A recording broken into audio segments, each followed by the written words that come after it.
تو ان کو اس میں کوآپریٹ کرنا چاہیے تھا، لیکن کیوں نہیں کیا؟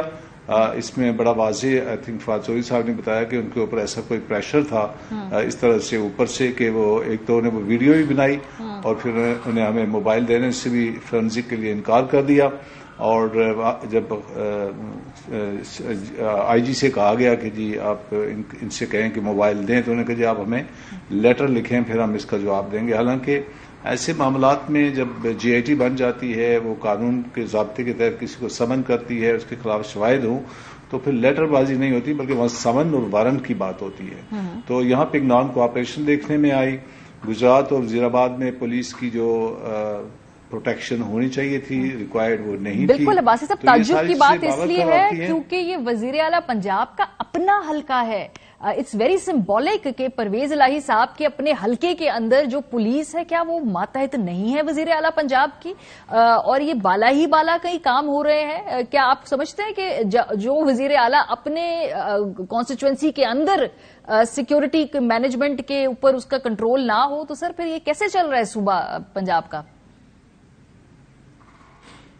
اس میں یہ جو سچویشن ہے وزیر آباد اور گجرات والی، یہ لگتا ہے کوئی اس طرح سے پری پلان تھی، اور ایسی قوتیں اور طاقتیں اس میں شامل تھیں یا ان کی سرکردگی میں یہ چیزیں چل رہی تھیں کہ بہت سارے لوگ ہمیں اس معاملے میں بے بس نظر آئے۔ سر بے بس تو شاید آپ لوگ بھی کہیں نہ کہیں نظر آئے، کیونکہ مونس الہی صاحب آن ریکارڈ کہہ رہے تھے کہ انہوں نے کہا کہ پی ٹی آئی کی قیادت خود بتا دے وہ کون سے افسران سے ایف آئی آر درج کرانا چاہتی ہے۔ آپ لوگوں نے بھی پرسو نہیں کیا اس کو، پھر وہ ایف آئی آر پھر اپنی ادھر جس کی مرضی کی تھی اسی مرضی کی دائر ہوئی، آپ لوگوں کی مرضی کی تو ایف آئی آر بھی نہیں ہوئی، تو آپ لوگ بھی یہاں شاید بے بس تھے، آپ نے بھی پرسو نہیں کیا اسے؟ جی بالکل، دیکھیں ہم نے کئی اٹیمپٹ کی۔ ہم نے پہلے زبیر نیازی صاحب پہلے وزیر آباد گئے، وہاں پہ انہیں جا کے ایس ایچ او، ہمارے پاس ویڈیوز موجود ہیں جو ایس ایچ او کو ریکویسٹ کرتے ہیں کہ یہ ہماری کمپلینٹ لے لیں، وہ کمپلینٹ لینے سے انکار کر دیتے ہیں، بلکہ وہ کہتے ہیں کہ تھانے کی بجلی نہیں ہے۔ بجلی جب انہوں نے الیکٹریشینز کا بندوبست کیا تو پتا چلا کہ تھانے کی بجلی جو ہے نا وہ کاٹ دی گئی ہے، اور جہاں سے تار کٹی ہوئی تھی اس کے پاس ہی جو ہے نا وہ انسٹرومنٹ بھی پڑا ہوا تھا جس سے تار کاٹی گئی۔ تو یہ ساری چیزیں پری پلان تھی، ان کو پتا تھا کہ یہاں ایف آئی آر درج کرنے کوئی آئے گا، اور جب ایف آئی آر درج کرنے آئے گا تو اس کو الیکٹرانکلی ایک فیڈ بیک دینی ہوتی ہے، رسید دینی ہوتی ہے۔ تو اگر بجلی نہ ہو تو وہ فیسلٹی جو ہے نا وہ پھر ایکٹیویٹ نہیں ہوتی، وہ آپ رسید نہیں دے سکتے۔ تو تھانے کی بجلی جان بوجھ کے کاٹ دی گئی تھی۔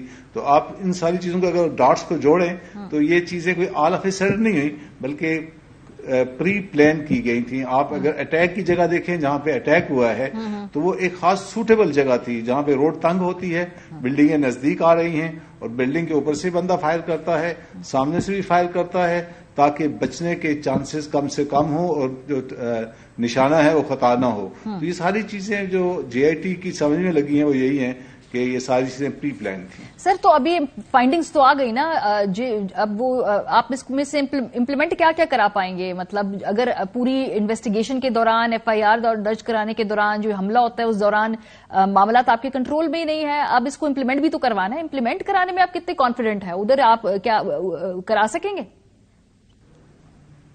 دیکھیں جے آئی ٹی نے جو چیز اسٹیبلش کرنی تھی اس نے تقریباً میرے نزدیک 80-90% اسٹیبلش کر لی ہے۔ ہم نے کیا اسٹیبلش کیا؟ جے آئی ٹی نے کیا اسٹیبلش کیا؟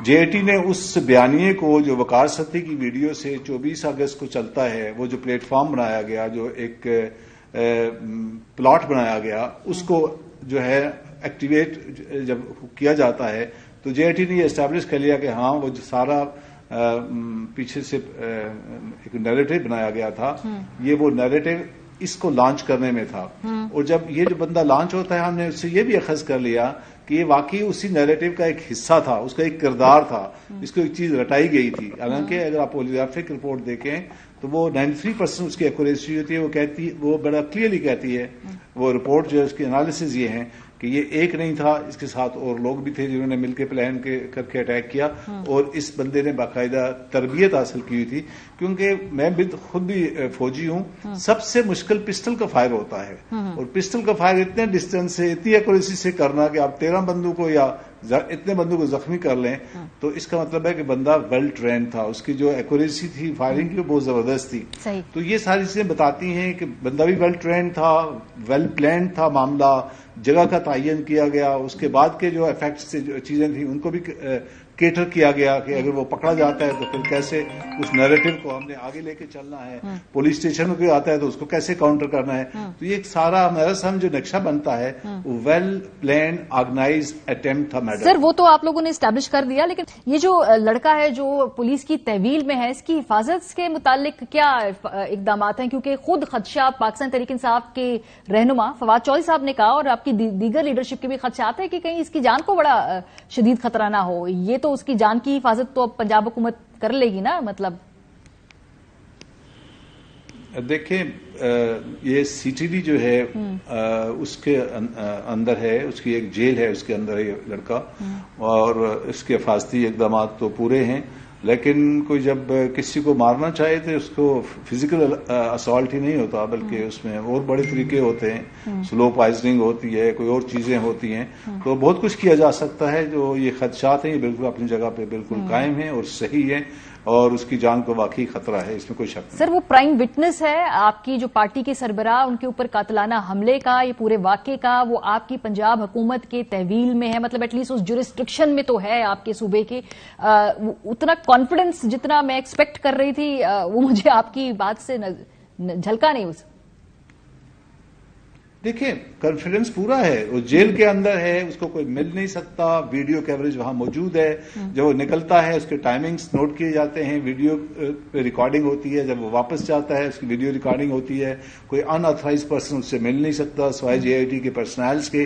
وہ ساری میجرز لے لی گئی ہیں. جیل کا جو سسٹم ہے بڑا اسٹرکٹ ہے وہاں پہ.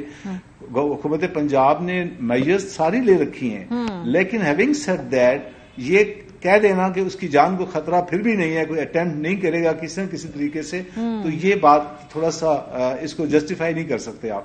خطرہ ہے، اور خطرہ جو ہے ایک آبویس ریزن ہے کہ اس کو خطرہ، ایک بہت بڑے پلاٹ کا حصہ ہے، وہ غائب ہوتا ہے تو وہ پلاٹ جو ہے وہ جو ہے ایک طرح سے ڈیفینس اس کا بڑا مضبوط ہو جاتا ہے. ہماری اس کو ایکسپوز کرنا مشکل ہو جائے گا.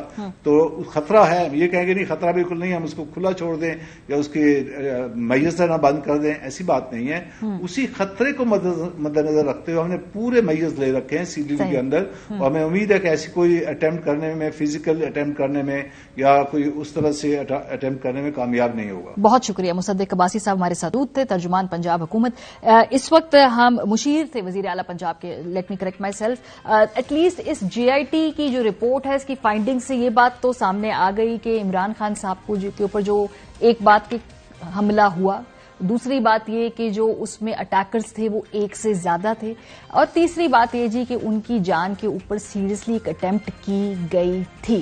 جب بھی سیاسی قیادت، اور یہ میں کراس دا بورڈ بات کر رہی ہوں، کہ اس طرح کے معاملات کے اندر جب ایک دوسرے کے اوپر سیاسی طور پہ انڈر مائن کرتے ہیں، اور اس کے بعد ہم سیاسی طور پہ اس کا جواب کیا دیکھتے ہیں کہ سیاسی طور پہ انڈر مائن کیا جاتا ہے، انڈر پلے کیا جاتا ہے اس حملے کو، اور جس طرح سے ٹھٹا لگایا جاتا ہے، مذاق اڑایا جاتا ہے، اکراس دا بورڈ میں بات کر رہی ہوں، وہ بڑی تشویشناک ایشو ہے. شکر ہے کہ اس دن جان بچ گئی تحریک انصاف کے سربراہ کی، لیکن کوئی بھی پاپولر سیاسی لیڈرشپ کے اوپر اگر اتنا حملہ کیا جائے تو وہ تمام سیاسی جماعتوں کے تمام لیڈران کے لیے ایک لمحہ فکریہ ہونا چاہیے. یہ نہیں ہونا چاہیے کہ آپ اس کا مذاق اڑائیں، اس تھریٹ لیول کو ڈاؤن پلے کریں، اور اس کے اندر ایک طریقے سے مزاح اور طنز تلاش کرنے کی کوشش کریں، جیسے کہ بہت سارے سیاستدانوں نے کیا.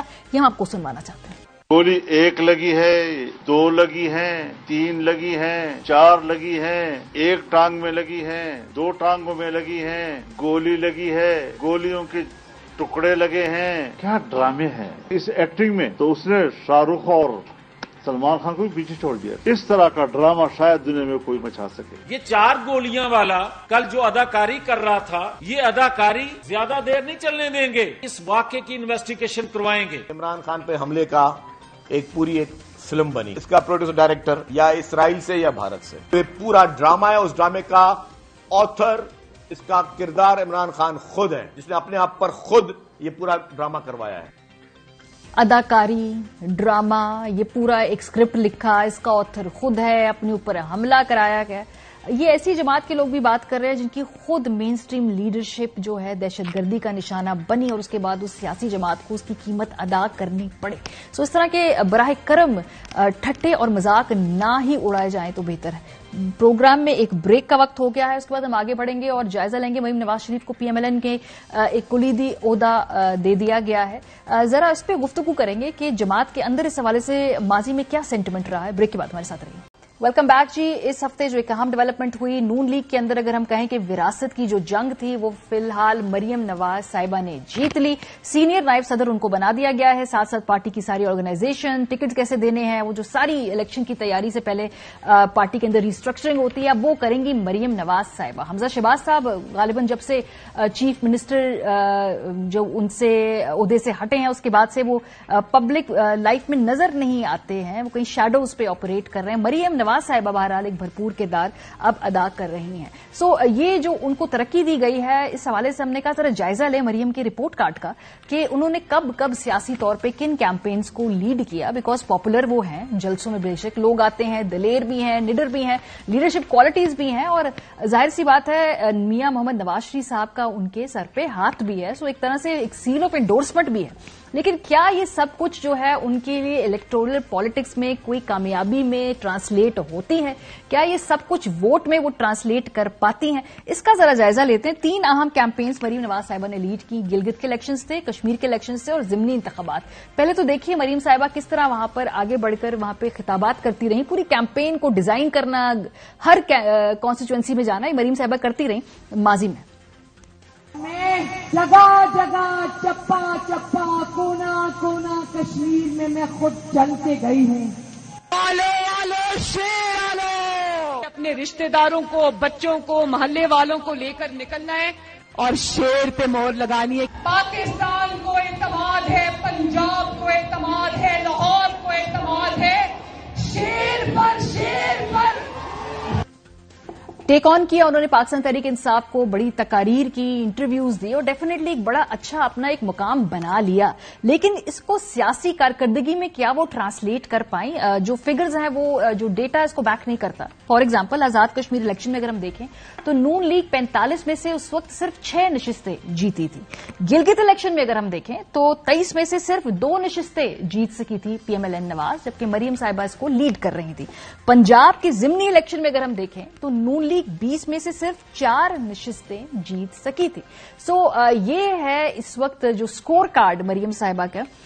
اس سے پہلے اگر ہم چھوٹی سی اگزامپل اگر آپ کو بھارت سے, یعنی کہ بہت ساری مماثلت ہیں, وہاں پہ بھی ڈائنیسٹیز ہیں, وہاں پہ بھی موروثی سیاست ہے, ادھر اگر ہم دیکھیں کہ انڈین نیشنل کانگریس کی جو سابق صدر سونیا گاندھی ہیں, ان کے بیٹے راہل گاندھی کو 2017 میں پارٹی صدر بنایا گیا تھا, مگر جب 2019 کے الیکشن میں شکست ہوئی تھی تو اس کے بعد ان کو پارٹی صدارت سے مستعفی کرایا گیا تھا, اور پھر اکتوبر 2022 میں انڈین نیشنل کانگریس کی صدارت گاندھی خاندان سے باہر منتقل ہو گئی اور ایک پارٹی کے سینئر ورکر کو پارٹی صدر بنایا گیا تھا. بہرحال جی یہ ساری ہم نے کہا آپ کو ذرا بیک گراؤنڈ بتا دیں. عارف امید بھٹی صاحب ہمارے ساتھ موجود ہیں, عامر ضیاء صاحب ہمارے ساتھ موجود ہیں, بہت شکریہ تو آپ دونوں حضرات کا. بھٹی صاحب آپ سے آغاز کرتے سر, حمزہ شہباز کدھر ہیں؟ مریم صاحبہ تو وراثت کی یہ جنگ جیت چکی ہیں, اب پی ایم ایل این کو وہی چلائیں گی اور ان کو لانے کا مقصد بھی یہی ہے غالباً کہ اب ایک اگریسو پالیٹکس دوبارہ کرنے جا رہی ہے پی ایم ایل این. بسم اللہ الرحمن الرحیم. ماریا, ایک تو جمہوریت کو ہم لوگ بدنام بڑا کرتے ہیں. میں معافی چاہتا ہوں, پاکستان میں جمہوریت تھی نہیں, ہے نہیں. جمہوریت کا نام ضرور استعمال ہوتا ہے. جمہوریت میں ہوتا ہے عوام کی حکومت, عوام کے لیے, عوام کے ذریعے. ایک سائفر کے ذریعے آنے والی حکومت کو میں عوام کی حکومت کیسے کہہ دوں؟ میں 185 والے بندے کو نکال کے 84 والے بندے کا اگر وزیر اعظم بن جائے تو میں اس کو کیسے کہہ دوں؟ دوسری بات, ذوالفقار علی بھٹو, نصرت بھٹو, بے نظیر بھٹو شہید, آصف علی زرداری, بلاول بھٹو اور ان کی بختاوریاں جو بھی صاحبزادیاں ہیں, نواز شریف, شہباز شریف, حمزہ شہباز, مریم نواز, جنید صفدر, یہاں اور کوئی 2-4 ہیں. تو یہ جمہوریت نہیں ہے, وراثت ہے. باپ کی جائیداد پہ بچے لڑتے ہیں. نواز شریف اور شہباز شریف کے مثالی مراسم تھے, اور میں آپ کو یقین سے کہتا ہوں جب نواز شریف پاکستان تھے اس وقت مریم کی ضد تھی پاپا مجھے پارٹی صدر بنائے. پارٹی صدر بننے کا فیصلہ بھی ہو گیا، پھر شہباز شریف اپنی والدہ اللہ تعالیٰ ان کے درجات بند کر رہی، شمیم بی بی کے پاس گئے کہ پاجی کا میں نے ہمیشہ احترام کیا ہے، انہیں کہ میری زندگی میں یہ نہ کرے، میں نے ہمیشہ بھائی کے آگے نہیں بولا، تو وہ ان کی والدہ محترم نواز شریف صاحب کی انہوں نے روک دیا۔ اب آپ نے شروع میں ہی میں آپ سے اختلاف کرنے کی سپر سٹار اینکر سے اختلاف کرنا تو نہیں چاہیے، ان کا ملک یا بیرون ملک جانا عام لگا رہا تھا، لیڈرشپ کوالٹی کئی بے محترمہ کی، کون سی لیڈرشپ کوالٹی ہے؟ ماں سوائے کہ نواز شریف کی صاحبزادی آج تک کونسلر کا الیکشن نہیں لڑی، کونسلر کا جو الیکشن کمپین چلائی وہ آپ نے فرما دیا۔ گلگت بلتستانیہ کا کیا حال رہا، آزاد کشمیر میں کیا رہا، پنجاب کے ضمنی الیکشن میں کیا رہا، اور جو ایک چھوٹی سی سرجری کرانے لندن جائے اور واپس پاکستان نہ آئے، ان کی سیاسی خدمات ہیں کیا؟ اور میں آپ کو یقین سے کہتا ہوں حمزہ نواز اور مریم نواز سخت اختلافات ہے، یہاں تک کہ ایک دفعہ ایک بندہ بہت قریب تھا حمزہ شہباز صاحب کے، مریم نواز کے ایک آسمہ جگیر اللہ تعالیٰ ان کے بھی درجات بند کرے، ان کے گھر اکثر جایا کرتی تھی، ادھر ان کی مریم سے بھی گپ شپ ہو گئی، تو حمزہ صاحب باہر نکل رہے تھے تو وہ حمزہ صاحب کے ساتھ جا رہا تھا، آگے مریم اور کیپٹن صفدر صاحب آ گئے، وہ آج بھی مسلم لیگ نون سے وابستہ ہیں، ایک اہم عہدے پہ رہے ہیں صحیح۔ انہوں نے حمزہ نے کیپٹن صفدر صاحب کے کندھے پہ ہاتھ مارا، جوان کیا حال ہے، تو اس پہ مریم صاحبہ بہت سخت سیخ پا ہو گئی، ان میں گفتگو کے مراسم نہیں ہے، ٹھیک ہے۔ ہاں اقتدار کی یہ جنگ نواز شریف کی صاحبزادی اپنی ضد کے مطابق وہ جیت چکی ہیں۔ دیکھیں 8 سے پہلے جب نواز شریف کو اینرو دیا مشرف صاحب نے تو حمزہ شہباز ملک میں رہے، محترمہ مریم نواز نے نہیں قربانی دی، یا کلثوم نواز تھی اس وقت۔ اس کے بعد حمزہ نواز محترمہ مریم نوازہ بھی جیل میں رہی، 22 مہینے رہے۔ اب ان کے وزیر اعلیٰ بنانے پر بھی مریم کو اعتراض تھا جب چند دنوں کے لیے بنا پنجاب میں۔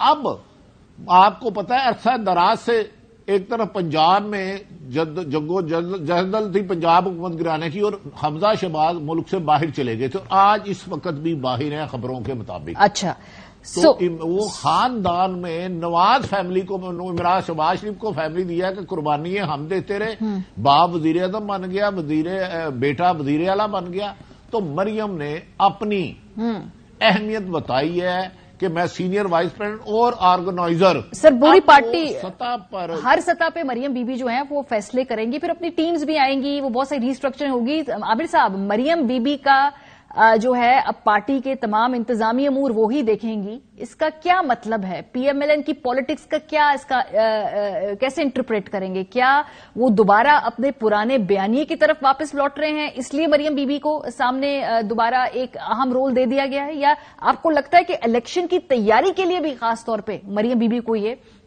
ٹاسک دیا گیا؟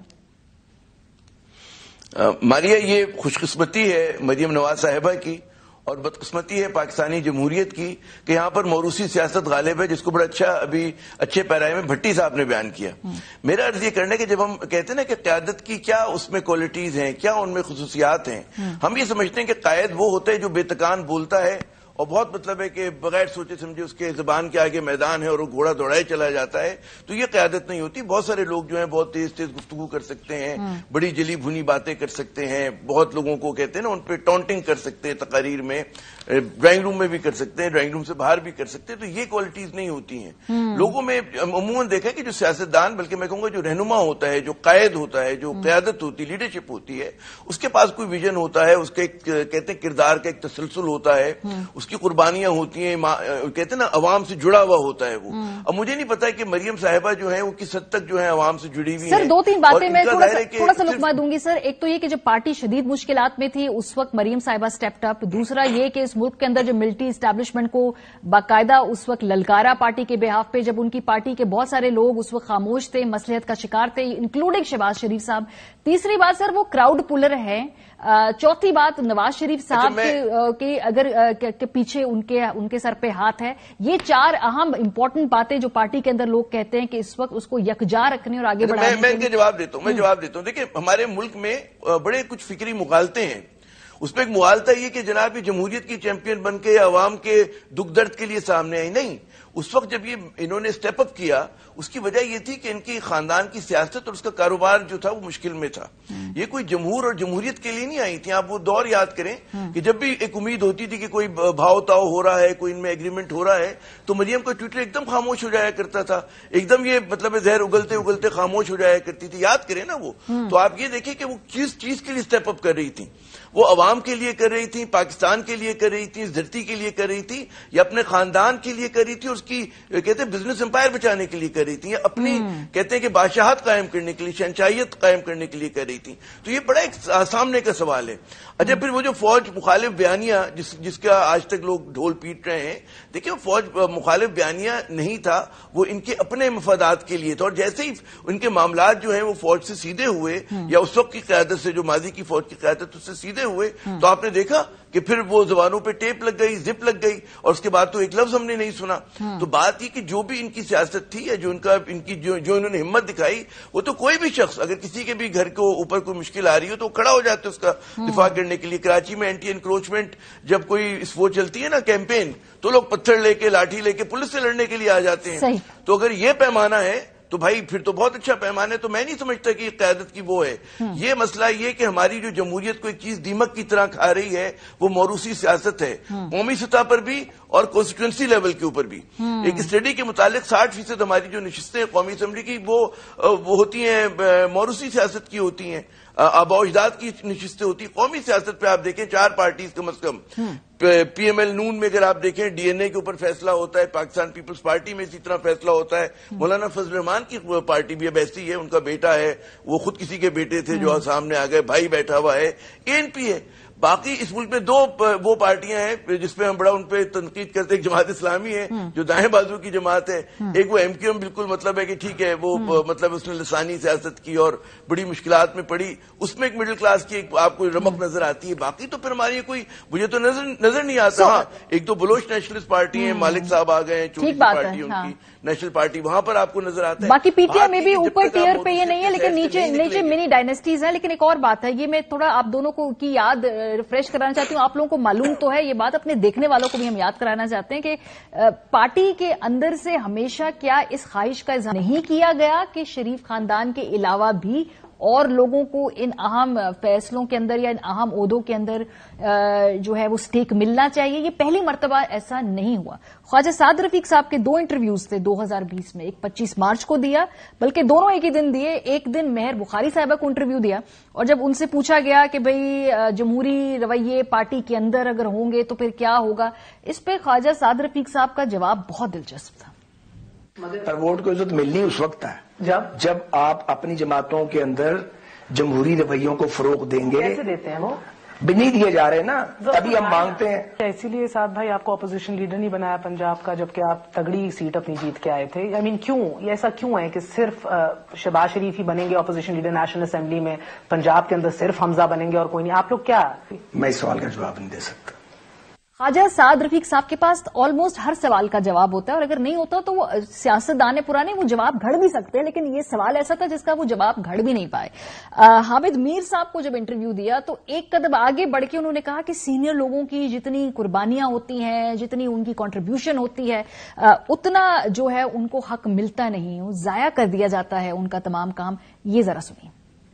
ایک میری شکایت ہے، یہ بات پہلے میں ذرا لو پروفائل میں کہتا تھا، پچھلے 20 سال سے کہہ رہا ہوں، اپنی جماعتوں میں پولیٹیکل کامریڈز کو وہ اختیار نہیں دینا جو ان کا حق ہے، تو پھر وہ وقت ضائع نہ کریں لوگوں کا. لوگوں کی ساری زندگی ضائع ہو جاتی ہے.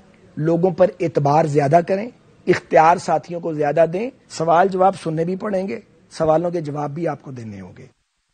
اب خواجہ سعد رفیق صاحب اتنا زیادہ میڈیا انٹریکشن نہیں کرتے، لیکن بہرحال 2020 میں ان کے خیالات تھے. خواجہ آصف صاحب 2021 تک یہ بات کرتے تھے کہ جو لڑائیاں ہیں نا یہ اوپر قیادت کے لیول کے اوپر ہیں. سو جو بھی P M L N Punjab میں شہباز صاحب کا دھڑا، نواز صاحب کا دھڑا، یہ خواجہ آصف صاحب بھی بڑے کھل کے اس کے بارے میں بات کرتے رہے. میں صاف الفاظ میں نہیں، لیکن آپ لوگ ورکر ہیں مسلم لیگ کے، آپ سمجھ رہے ہیں میں کیا بات کر رہا ہوں. جھگڑے ورکروں کے نہیں، جھگڑے قیادت کے ہیں. یہ جھگڑے ختم ہونے چاہیے.